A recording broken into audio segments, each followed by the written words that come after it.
नमस्कार दोस्तों, कहानी वाली दादी मम्मा के चैनल पर आपका स्वागत है। आज मैं आपके लिए एक छोटी सी सुंदर सी कहानी लेकर आई हूँ जिसका नाम है मेहनत का फल। एक गांव था जिसका नाम था रनकपुर। रनकपुर गांव में थोड़े से लोग रहते थे और उन सब के बच्चे एक सरकारी स्कूल में, पहाड़ी पर स्कूल था, पढ़ने जाते थे। उस स्कूल में जो हेडमास्टर साहब थे वो बहुत ही अनुशासन प्रिय और आदर्शवादी थे। उनकी वजह से स्कूल का वातावरण बहुत ही शिक्षामय था। चारों तरफ सफाई रहती थी और बच्चे डिसिप्लिन में रहते थे और सभी टीचर्स भी टाइम से आते थे और सारे सब्जेक्ट बहुत अच्छे से पढ़ाए जाते थे। उस स्कूल की प्रसिद्धि दूर दूर तक थी। स्कूल का रिजल्ट हमेशा 100% रहता था। सभी बच्चे मेहनत से पढ़ते थे, टीचर्स भी मेहनत से पढ़ाते थे, गांव के लोग भी बहुत खुश रहते थे और हेडमास्टर साहब की ख्याति भी दूर दूर तक थी। गांव के सभी लोग उनकी बहुत इज्जत करते थे। गांव में जब भी कभी कोई फंक्शन होता, चाहे स्वतंत्रता दिवस का हो और चाहे गणतंत्र दिवस का हो या कोई धार्मिक आयोजन हो, तो हेडमास्टर साहब को बुलाया जाता। सरपंच उनकी बहुत इज्जत करते थे। हेडमास्टर साहब थे ही इसी लायक। धीरे धीरे समय बीता। उनके पढ़ाए हुए स्कूल के बच्चे 10th तक स्कूल था तो बाद में शहर में पढ़ने जाते थे और शहर में पढ़ने के बाद जब वो हायर एजुकेशन के लिए और दूर जाते तो बहुत बड़े बड़े अफसर बनकर आते थे। तो वो गांव फेमस हो गया था कि उस गांव के, रनकपुर गांव के बच्चे तो इतने लायक बनते हैं और अफसर बन जाते हैं। तो उसका श्रेय हेडमास्टर साहब को और उस स्कूल को जाता था। धीरे धीरे समय बीतता रहा और हेडमास्टर साहब रिटायर हो गए। नानी जी, हेडमास्टर साहब कौन सा सब्जेक्ट पढ़ाते थे? सब्जेक्ट हेडमास्टर साहब का सब्जेक्ट था मैथ्स। मैथ्स में उनकी बहुत जानकारी थी, परफेक्ट थे वो। तभी सभी बच्चों का उनके मैथ्स भी बहुत अच्छा था, गणित जिसको बोलते हैं हिंदी में। अब जब रिटायर हो गए हेडमास्टर साहब, परंतु हेडमास्टर साहब अपने स्कूल को नहीं भुला सके। उनको अपने स्कूल से बहुत प्यार था। रिटायर होने के बाद भी वो जब भी उनको मौका मिलता वो स्कूल में जाते रहते थे। स्कूल में जाकर उनका बड़ा मन लगता था। उन्होंने अपना घर वहीं बना रखा था। हेडमास्टर साहब के बच्चे भी पढ़ लिख कर बहुत लायक बने और एक बड़ा बेटा तो विदेश में पढ़कर आया और विदेश में पढ़ने के बाद उसकी बड़ी पढ़ी लिखी लड़की से, अच्छी सी लड़की से शादी हो गई। परंतु उसने उसी गांव में अपनी फैक्ट्री लगाई क्योंकि उसको अपने गांव से बहुत प्यार था। अब हेडमास्टर साहब के पास पैसे की भी कोई कमी नहीं थी और जब भी कभी गांव में किसी को कोई ज़रूरत पड़ती तो हेडमास्टर साहब का परिवार हमेशा हेल्प करने में सबसे आगे रहता था।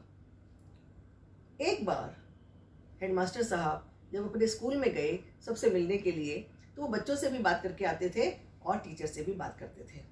तो एक बार ऐसे ही बैठे हुए थे वो, तो एक नवयुवक सा दिखने वाला टीचर हेडमास्टर साहब के पास आया, जो जिसकी नई नई भर्ती हुई थी।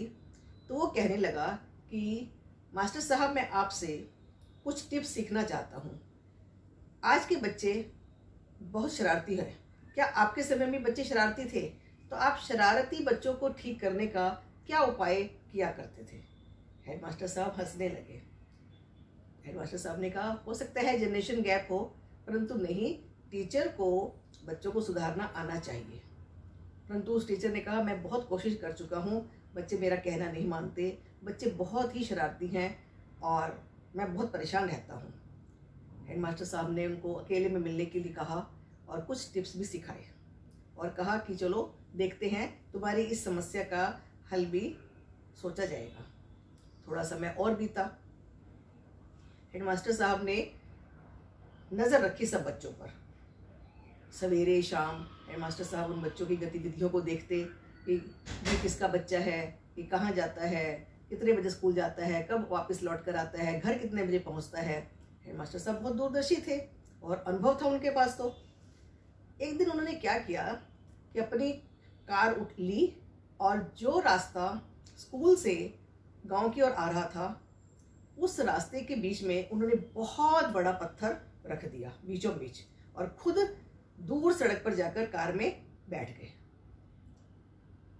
जब स्कूल की छुट्टी हुई तो सभी बच्चे अपने घर की ओर जा रहे थे। उन्होंने देखा कि बड़ी कक्षा के बच्चे सबके कंधे पर बैग था और हाथ में वो क्रिकेट खेलने का बैग था। अब कुछ बच्चे एक पास में ही प्लेग्राउंड था, वहां पर चले गए। सबने उस पत्थर को देखा, कोई उसकी साइड से निकल गया, कोई झुककर इधर को चला गया, परंतु किसी भी बच्चे ने उस पत्थर को उठाने की, सरकाने की कोशिश नहीं की। नानी जी, तो फिर पत्थर वहीं पड़ा रहा? नहीं, पत्थर तो वहां था बहुत बड़ा, परंतु सबसे लास्ट में एक लड़का आया, उसका नाम था जुगनू।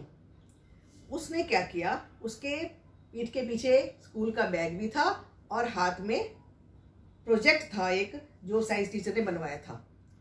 तो हेडमास्टर साहब ने कहा कि ये लड़का तो वैसे ही इसके हाथ तो दोनों भरे हुए ही, क्या करेगा। परंतु उस लड़के ने क्या किया कि अपना वो प्रोजेक्ट एक साइड पर रखा, अपने कंधे से बैग उतारा वो भी साइड पर रखा और उस पत्थर को देखा और सोचने लगा कि अगर ये पत्थर यहाँ से नहीं हटाया गया तो धीरे धीरे शाम हो जाएगी और फिर जो शाम को जो जितने भी व्हीकल आएंगे उनमें ये अड़चन पड़ जाएगी, हो सकता है कोई एक्सीडेंट भी हो जाए, इसको तो हटाना बहुत जरूरी है। उसने एक आधे लड़के को बुलाने की कोशिश करी कि कोई मेरी हेल्प कर दो, परंतु किसी ने नहीं सुना। उसने आवाज भी दी, सबने अनसुना कर दिया। जैसे सबने उस पत्थर को देखकर अनदेखा कर दिया था, ऐसे ही सब अनसुने हो गए।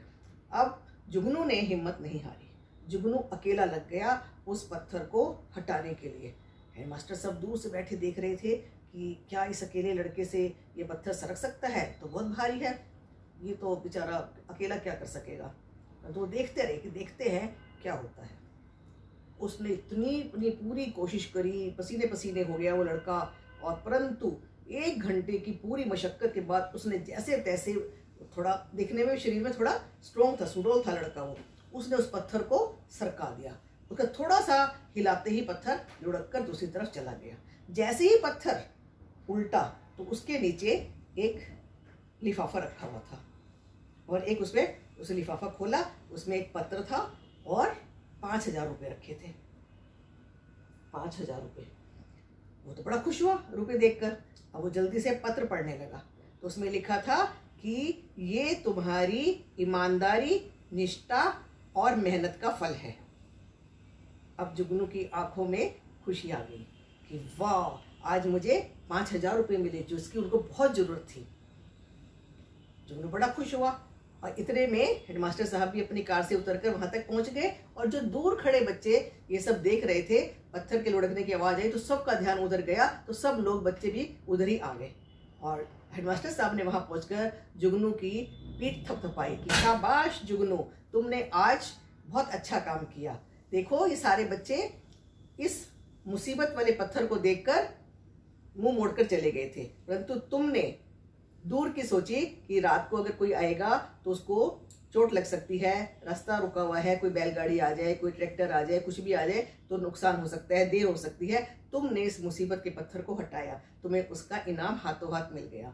तो सब बच्चे बड़े हैरान हुए और बहुत कुछ को बड़ा ये लगा कि अरे अगर हम भी कोशिश कर लेते तो हमें भी इनाम मिलता, हमें भी पैसे मिल जाते। पर अब पछताने से क्या होता है, अब पछताए होत का जब चिड़िया चुग गई खेत। सब कुछ बच्चों का मुंह बन गया, कुछ बच्चे जुगनू की तरफ देखने लगे, पर जुगनू बहुत खुश था। हेडमास्टर साहब ने कहा कि कल स्कूल में इसके लिए सबके सामने क्लैपिंग होगी और सारे गांव में भी इसको सम्मानित किया जाएगा। तो ये कहानी हमें ये शिक्षा देती है कि हमें कभी भी मुसीबत से घबराना नहीं चाहिए। मुसीबत जो है उसका हमें सामना करना चाहिए। ऐसी जिंदगी में कई रुकावटें आती हैं, यदि हम उन मुसीबतों को देखकर घबरा जाएंगे तो हम कैसे जिएंगे। मुसीबतों से कभी भी मुंह मोड़ो, उनका सामना करो। तो कैसी लगी आपको ये कहानी? अगर आपको ये कहानी पसंद है तो इस वीडियो को लाइक करें, मेरी नानी जी के चैनल को सब्सक्राइब करें और बेल आइकन को भी दबा दें, कमेंट करें और बहुत सारे लोगों के साथ शेयर भी करें। बाय।